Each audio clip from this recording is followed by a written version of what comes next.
Welcome to the RaceGrooves Weekend Show. I hope you guys are doing fine whenever you're watching this. As far as the date, I just put the date for Sunday, no matter when I publish it, because Sunday is the last day of the weekend. But I am shooting to upload these on Fridays, so I'm glad that you're here, whether you watch it on Friday. I had somebody watch last week's show just yesterday, so to that person, it doesn't matter really when I upload it or make it available to you, but I'm shooting for Fridays from now on, okay? Kurt Gaming, he had watched my weekend show. He didn't comment yesterday. This is somebody else.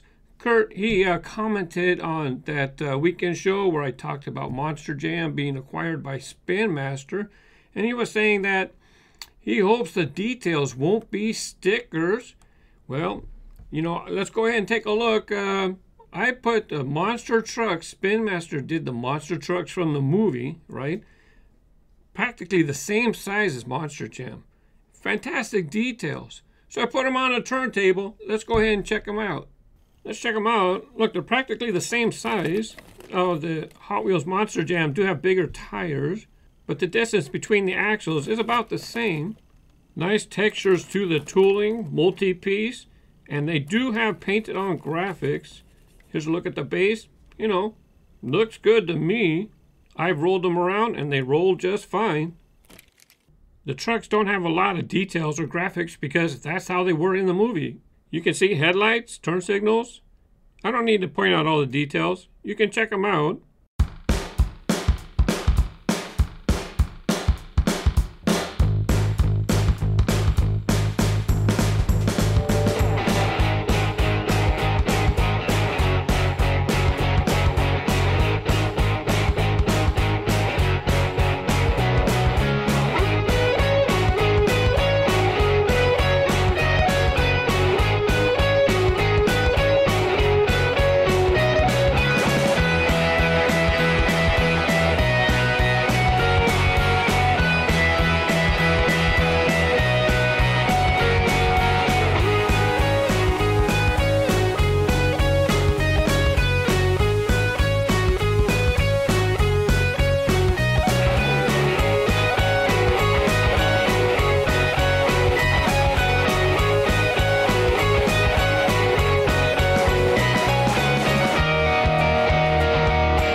However, the van, it does look like it has some type of sticker. This is the only one that I can tell. It looks like there's a sticker application. We're still like a year away before finding out exactly what Spin Master is going to do. Mattel's got the license for a whole nother year, and it's Mattel's 50th anniversary. So for now, we'll just celebrate what we're still going to get from Mattel's Hot Wheels division. And if you do like Hot Wheels, hey, there's a subscription box coming up. I have a link down in the description below. It is an affiliate link. If you purchase through the link, it does help me here at RaceGrooves. And then you get a subscription box with various items. I'm going to get this in about a week. Now, if you order now, you still have time to order it to get it by Christmas. And even if you wait for my review, more than likely you'll have enough time. But I'm confident, and it's the only reason why I'm going to go ahead and mention it here on the show. It's not because I'm doing the affiliate thing. You guys never see me doing any affiliate things. I think it's a neat product. I think it's all right. And that's why I'm going to go ahead and do it. I'll be looking forward to reviewing them myself next week. Also, you know what? We don't, Walmart, they get exclusive colors. Kmart gets exclusive colors. Kroger gets exclusive colors. Toys R Us now, there's exclusive colors showing up. A black bone shaker.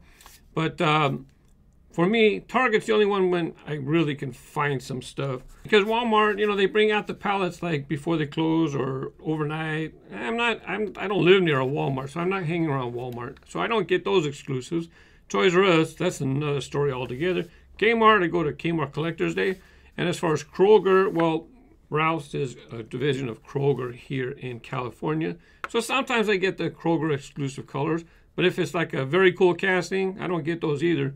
My best chance of getting exclusive models is Target, because I wake up and then sometime after 8 o'clock, 9 o'clock, 10 o'clock, whenever I pass by Target, sometimes it's not the best to be there at 8 o'clock because they know collectors bug them first thing in the morning, so they don't even, seems like they don't even do it first thing in the morning. Sometimes 9 or 10 a.m. is a pretty good time, let me tell you. I mean, that's where I've been finding, this is one from last year. Now, when they, this white one, 70 Chevelle, when they do the white, so the red editions, I get one, it's all right. But I prefer when they're red, Target red. I like the red color myself. Well, 3 new vehicles have already been announced for the 2018 model year. These should be shown, these are showing up at Target, as a matter of fact. I haven't found them, but people across the United States, some people have already reported finding them. Even though I didn't like the white, I like how this looks. I'm going to pick that one up for sure. Red, yeah, I like the Acura. I like that one. Looks like it's the same red as the Cool Combi. I did not think I was going to be able to find the Cool Combi myself. So I was very glad to find one. Got some for me. Got one for Amanda because she likes VWs. So she got hers too. But speaking of VWs, they got another one, Keifer Racer. This is in the darker red. Love that too. And I've become really fond of Keifer Racer. I hope to find that one. I think I will. So far I'm successful getting all of the Target exclusive. Target Red says Target Red Edition on the package. I've been successful so far. Hopefully I get all 3, but I'm most looking forward to Keifer Racer. I did a case unboxing video this morning that published live. You know what? During the week, JMDH said the Hot Wheels case selection has been awful. He had watched the previous one. And if I see another Daredevil's car, I'm going to scream. Well, everybody cover your ears, okay? Okay, he should be done by now. Well, it looks like these so-called chase cars with the numbers on the top. Same cars have been in the A case, B case, C case. And they're already reported in D and E. The same cars. So even though the Target exclusive, see there's no collector number here. So that's how you know there's something about the car. It's because it's only available at Target. So they don't make it part of the collector number year. Because not everybody has Targets, right? But as far as these ones where there's supposed to be a chase. Ain't no chase. 5 months, same cars. You know, ain't no chase. Jeez Louise. So, in today's case unboxing video with the C case, there you go, same ones. I had a question about a car. Thank you to Big Buckorama. The company 1552 is a boutique performance wheel manufacturer made popular by Ken Block and the Hoonigan Racing Team, who use 1552 wheels exclusively. Thank you for helping out with that information. And if you've seen the case unboxing video, you know the car that he's talking about. We have a few thousand people in the RaceGrooves community and Facebook. Here's our special holiday picture. Thanks to Camden Walters for your contribution. Every month we pick a new banner. Now on YouTube, YouTube has a community tab. If you go to my main page, right, with all my videos, my main page, there'll be a tab, community, and I believe it's on all devices. If you don't have it on your channel yet, they are rolling it out. They've had the feature like a year already, and you know, some larger channels. Other channels have had it already. I just got mine, I think, a week or 2 ago. I'll be putting a picture here and there. I think it's kind of neat. It's nice to get interaction, even though I have a few thousand people in the RaceGrooves community. And you're free to post pictures of your collections, ask questions. That's what it's for. Don't ask, where do you buy your Hot Wheels cases? Not allowed. Please read the pinned post, okay, before you post. Thank you. Anyways, when I did a Truckin' Tuesday, you know, that was the first topic that I did. It was pretty nice to get over 350, over 350 thumbs up and getting some participation in the conversation. The next day, I showed some stuff that I'm bringing from home down to the shop. And maybe in that pile, maybe there were some red lines hidden underneath those boxes. So it's just another way to communicate, connect with people. I like it a lot, you know. I'm not going to post there a lot. I post on Instagram. I have the community. I got Twitter, I have YouTube videos. But it's kind of neat to have another way to connect with an audience, to connect with fans and fellow collectors. Yeah, I'll be doing it from time to time. Now, buddy, is it possible that these would work with loops and curves and boosters and such? I'd assume not, judging by the frame of the car. He was watching an older video. I'm not going to give away which video it was, but I saved it for a particular reason. You know, last week somebody asked, are you still going to do the 2014 track time retrospective? And I showed a snippet of my file folders, right? Well, I had one of them blued out there. Let's just say what I'm saving that for goes in those folders, and yeah, I got something else coming up besides epic track battles. With the way things are going on YouTube, I want to keep feeding my different channels just in case something happens to RaceGrooves. I keep it very family friendly here. I don't show kids, no controversial subjects. I don't think anything happened to RaceGrooves, but you know, track time and epic track battles. Yeah, I have a track time channel too, if you didn't know. So yeah, I have another theme that I'm coming up with, and it's going to be on the track time channel. It'll make sense. I can hear you. I know. Okay. Trucking Tuesday, I did the Ford racing hauler from Meijer. Sanctuary 1031. LOL every time you say, let's do the squeaky test. Yeah, when I do the trucks, you know, what are you going to do with the truck? You look at the details, you know, you see how it detaches from the car, depending on what truck it is. But, you know, I had done some truck and transporters. Man, those axles squeak sometimes. So it's just kind of something that with the haulers I've been doing every time. Now, I did a double Trucking Tuesday. I did a twofer Tuesday for Trucking Tuesday. I did a Hot Wheels 5-pack. Truck is 500. Dungeon Diecast. The amount of awesome pieces to collect is endless. That's what makes this hobby fun.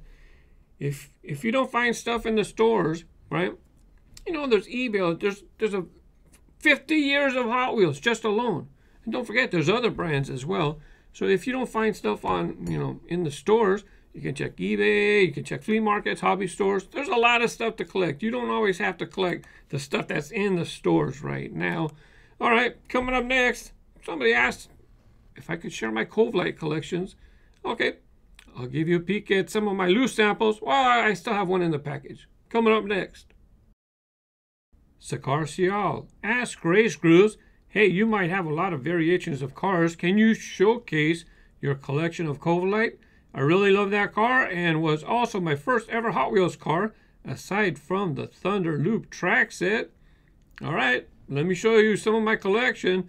I didn't show any 5-pack. If they're still in the 5-pack, I didn't go looking for those. Here's a peek.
Speaking of accelerators, Spencer Anise, I've loved Hot Wheels since I was a little kid. I don't buy them too much anymore, but I always look out for the accelerators models when I'm in the store. I actually found a Reverb variant the other day and immediately bought it because it was one of the last ones I needed. Hey, good news, guess what? I believe the Track Builder 5-pack coming up in 2018 gonna have a new color of Reverb. And speaking of Reverb, accelerators, Battle Force 5. Last week I showed a couple samples of Battle Force 5 in my collection. And Saleh said, thank you very much, RaceGrooves. You made my day. It's nice to see people remember Battle Force 5. After 6 years, well, I never watched the cartoons, but I like some of the cars. Speaking of which, Buster, you know Buster? Yeah, I sent him through the boosters on my Track Time channel. Check this out. But let's start with this Buster tank. Buster tank is from Battle Force 5.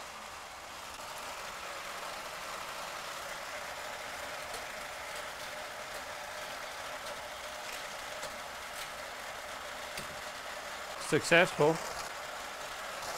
Buster was successful. Now we have this Duracell Camaro.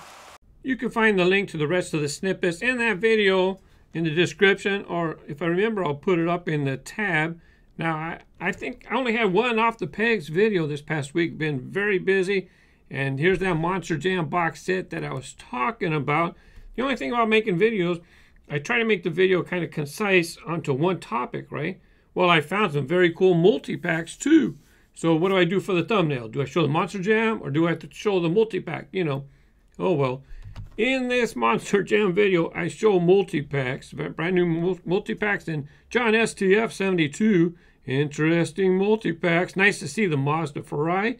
Lancia Stratos making a return. Did you get the pack with the Ford GT at $253? Thanks for showing these.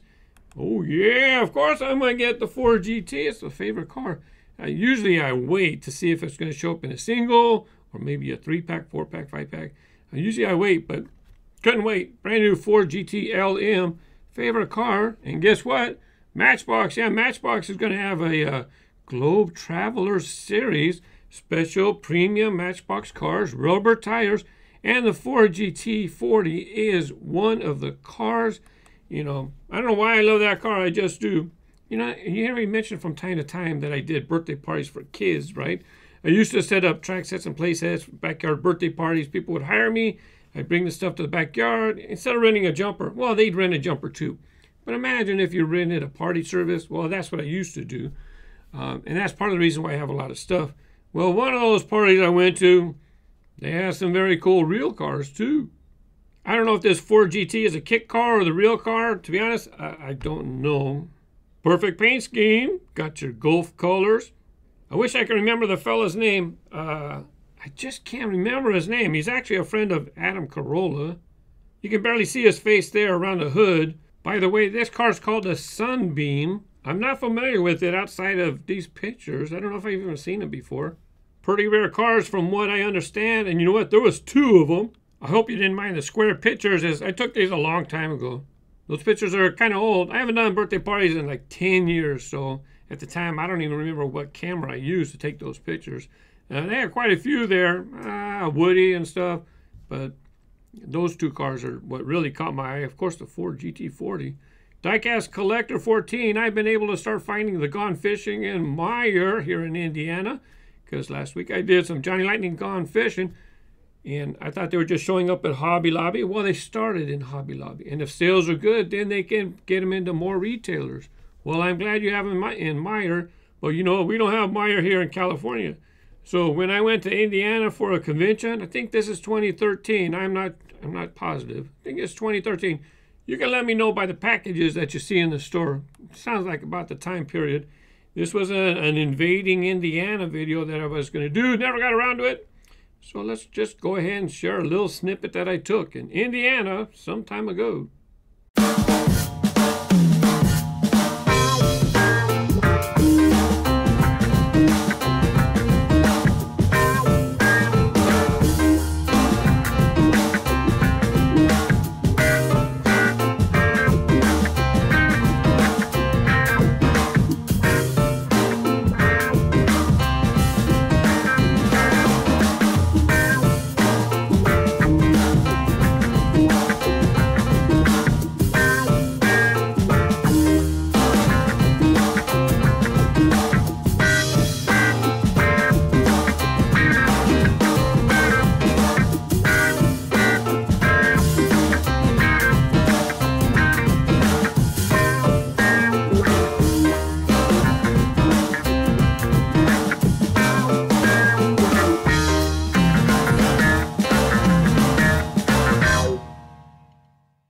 Not too long ago, I did a review on a bunch of Soma International packs that appeared to have some Matchbox and Hot Wheels knockoff models. There's the police set right there, but I did construction and there was military or something.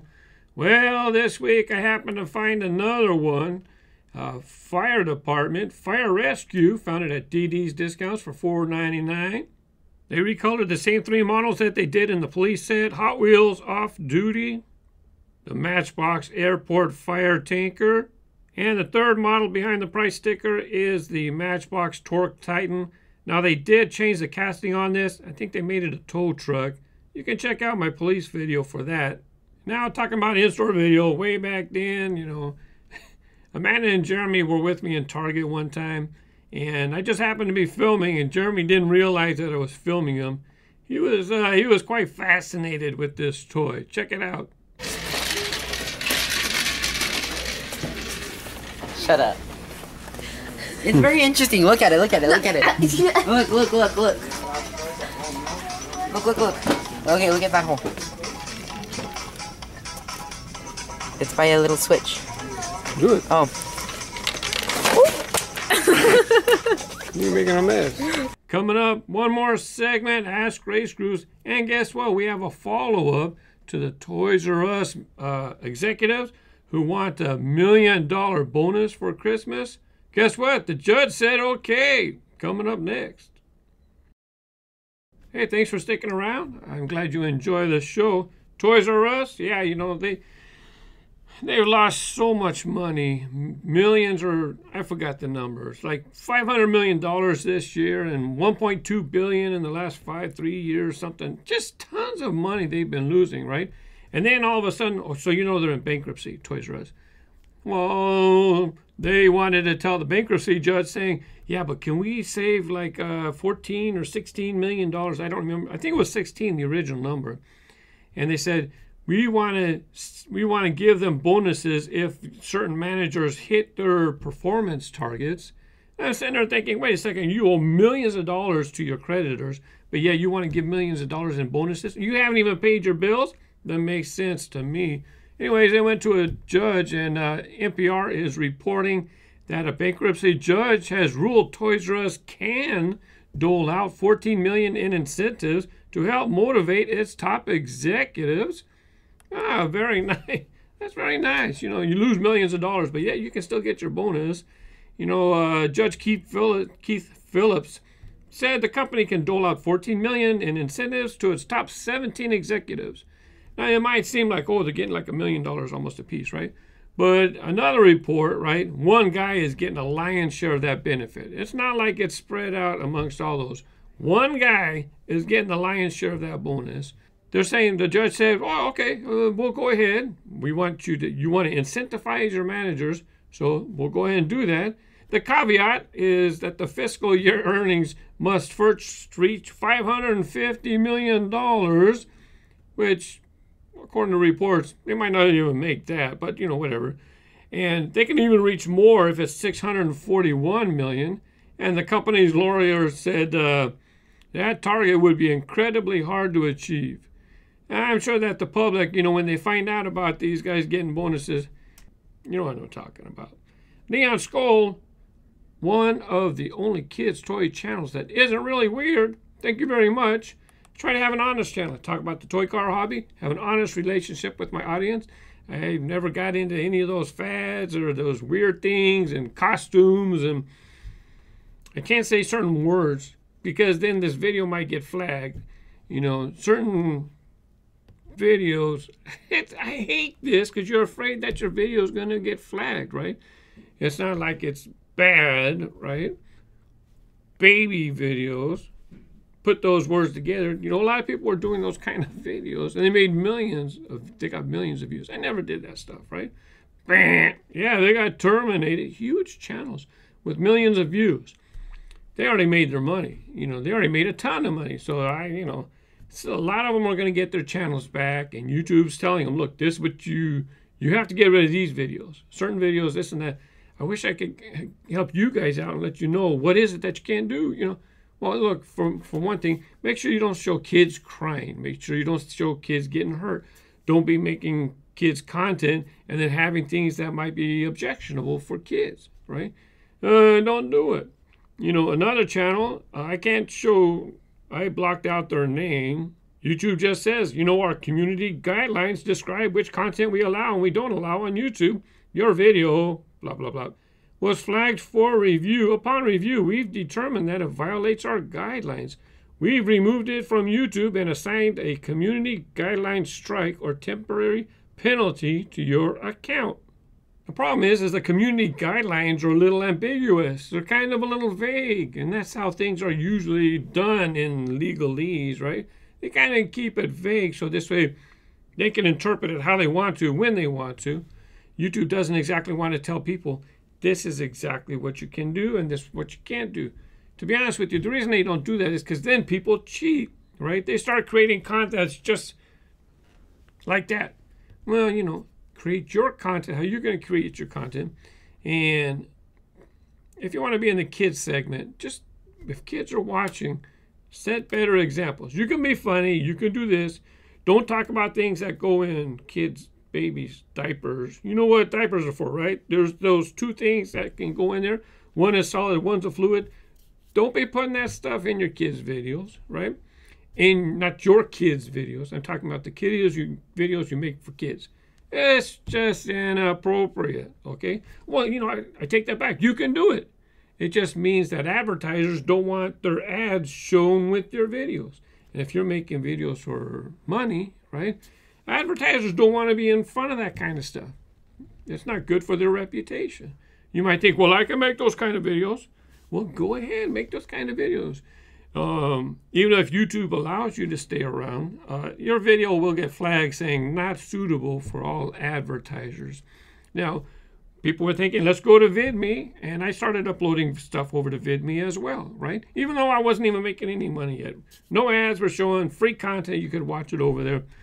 Unfortunately, the same thing that's happening to YouTube's happened with the Vidme.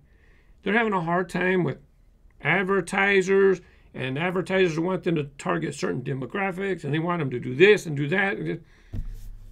Vidme just said it's just not worth the hassle. So now Vidme's gone bye-bye.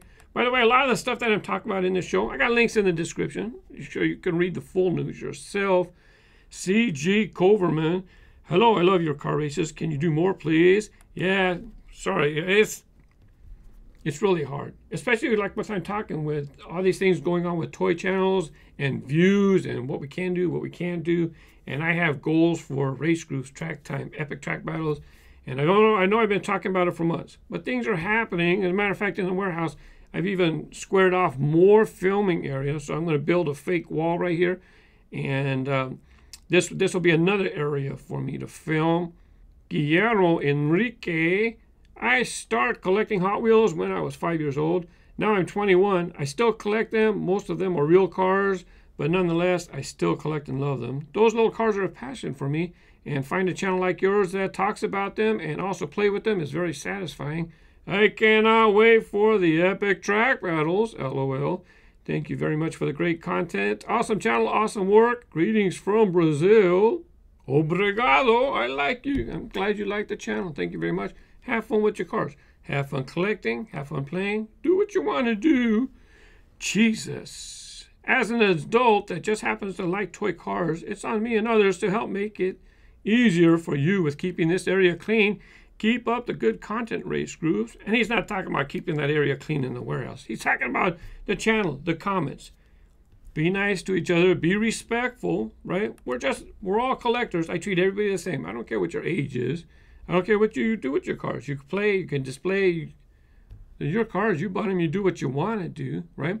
So as far as keeping things nice, yeah, you know, be polite with each other. You can have a different opinion. Just be respectful in the way that you say it. You're not always going to get along with people. And if you don't get along, just let it go, okay? John Allen, I really like your video on RaceGroove and on Hot Wheels cars. I hope you do more videos on Hot Wheels cars. John tends to make that comment on every video, and it annoys some people. Let it go, people. Let John comment. It's not bothering you. Read the next comment, okay? And you know what? Someone asked me, what about the cars that are stolen cars that are apparently coming out of Mattel's factory. Well, you know what? I don't get involved with that stuff. That's Mattel's responsibility. I've talked about it quite a few times on the weekend show.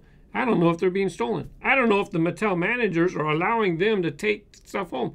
I don't know if the Mattel managers are getting a little ching-ching, get a little money, and the guys take some. I don't know. I just don't know. So I just don't get involved with it. Even though, obviously, we have 2018 mail-ins being sold on eBay. Those mail-ins are typically USA mail-ins. So how are they showing up on eBay if they're supposed to be a promo car in 2018, which is not for sale, but yet it's being sold out of Malaysia? I don't know. I got my own things to worry about, and I'm not getting involved in that stuff. Austin Mini 1275. Mini. Does he Mini? Mini. It's Friday evening. I'm watching the weekend show. My work week is over, and I'm relaxing by watching the best diecast reviewer in the business. This could be my best weekend ever. Thank you. Well, thank you very much. Hopefully Fridays. I'm running behind today. Various reasons. Friday. This video you're watching. It got pushed on Friday. Captain Kipper. I haven't seen the Halloween cars yet, so I guess we'll have these by July. I showed the Halloween cars. You know, that's the way it is. Sometimes they show up in certain Walmarts. Sometimes they don't, you know. It's just distribution. Or one store gets like tons and tons and tons of them, and you see people in the RaceGrooves community. They show so many pegs of camouflage. And then I don't even see the camouflage. Well, I seen the camouflage. But that was an example, you know. We didn't see them for a long time. King of Gaming. Anyways, King of Gaming. My question is, how do you afford all your cars and track sets? And you're going to buy the Hot Wheels Roto Revolution. I can afford them because I work so that I can afford to buy that stuff, right? When the advertising shows, right, they share the revenue from the advertising with me. I'm not saying click on the ads. Don't click on the ads unless you want to see that ad, right? I'm okay. I'm not doing as good as it was 2 years ago. But look, this is how I earn my living. I create content for the toy car hobby, collecting, playing. That's what I do. Are you going to buy the Hot Wheels Roto Revolution? I have no plans to buy it. I have no plans to review it. It would have been nice if Mattel would have approached me and had a sponsored opportunity for me to present that to you. But otherwise, I have my own RaceGrooves things that I'm working on rather than give them free promotion on another toy product. Marley Jacobs, I found this channel just this year and I love your videos. Reignited my love for Hot Wheels and bought a track set for the dorm room. Have fun. You know, and even as an adult, it's kind of neat to do racing or, I mean, it's like Legos or it's like even if you set up a track layout, right? It's kind of interesting. Science or whatever. Which car is going to work on the track and which are going to work better. You know, I have no problem with it. Have fun with your cars. Thank you. Hey, great vid. And when did you start the weekend show? And why did you? I started the weekend show because I wanted to do something different. I get to feature comment from viewers like you. I get to share things that are happening with RaceGrooves, right? It's a way for me to encapsulate different kinds of topics or content into this show. I also thought it could be kind of neat to have something like on Netflix. Have a show on Netflix, half-hour program on Netflix or Amazon or something. So it was a way for me to practice and come up with ideas to make a show. Maybe I can put somewhere else. Yeah. And that's how it started off. And it's evolved. It's constantly evolving. And we're pretty much in a groove right now, but you never know. Anyways, thank you again for checking out the RaceGrooves Weekend Show. I have some links if you'd like to see them. And remember, anything I mention, links in the below. I put some stuff in the cards as well. Have a great week. Bye-bye.